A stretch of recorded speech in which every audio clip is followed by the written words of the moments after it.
You know, it takes a strong emotion to gain the energy to act without intention.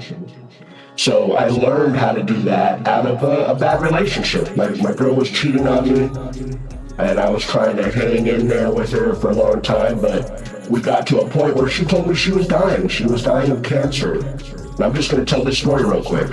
She told me she was dying of cancer. She said she wanted to sleep with this guy. And I was like, if it's just pleasure of the flesh, you know what, go ahead. Because I can understand pleasure of the flesh. If you're going to pass from this realm, you might as well enjoy the realm as long as it's not love. But if it becomes serious, then let me know so I can go.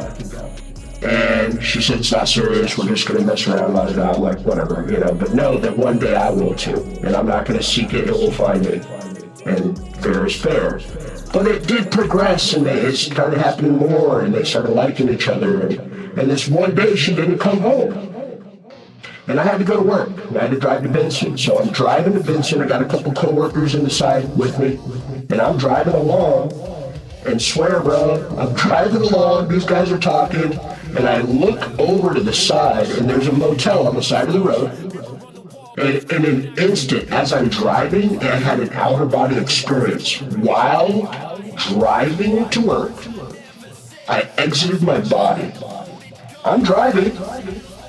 I'm aware, but in my mind, I'm in a dream in a sense. I'm in the room watching them together in bed, making love.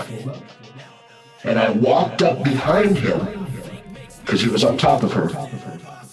And I put my hand up like this, and my hand drew to a needle point. And I stuck him in the back one time like that. And he jumped out of bed and freaked out. Started looking around the room. She was like, what's going on? What's up? What's going on? Are you okay? And he said something. I didn't hear what he said. And he got dressed and took off. And then all of a sudden, boom, I'm back driving. I was very, very stunned by the whole experience, but I just went about my day. It was a daydream, right? That's not real. It was a daydream.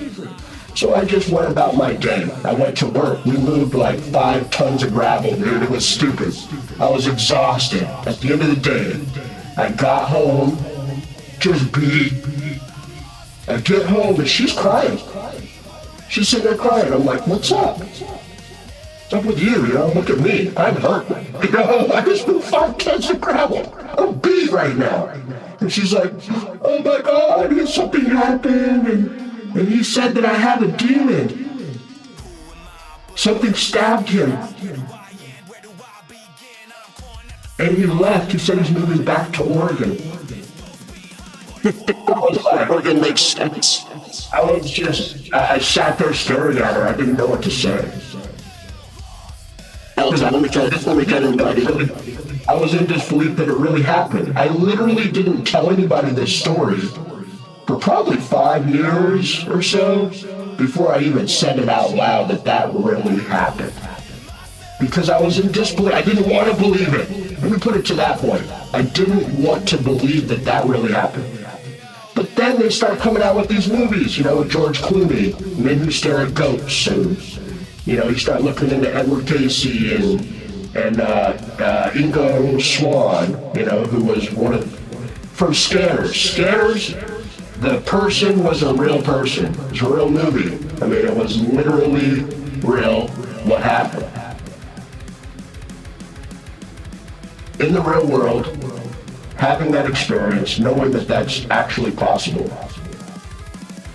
it brought me to think that sight isn't necessarily something with the eyes. It's something to do with the spirit expressing itself from within this body. All right, let me get in there.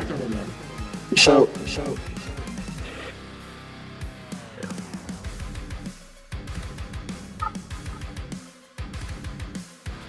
that's one of those conversations of personal experience and faith, and it's not, well, documented and expressed outside of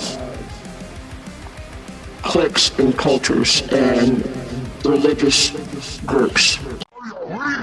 Aye, aye, Captain! I can't hear you! Aye, aye,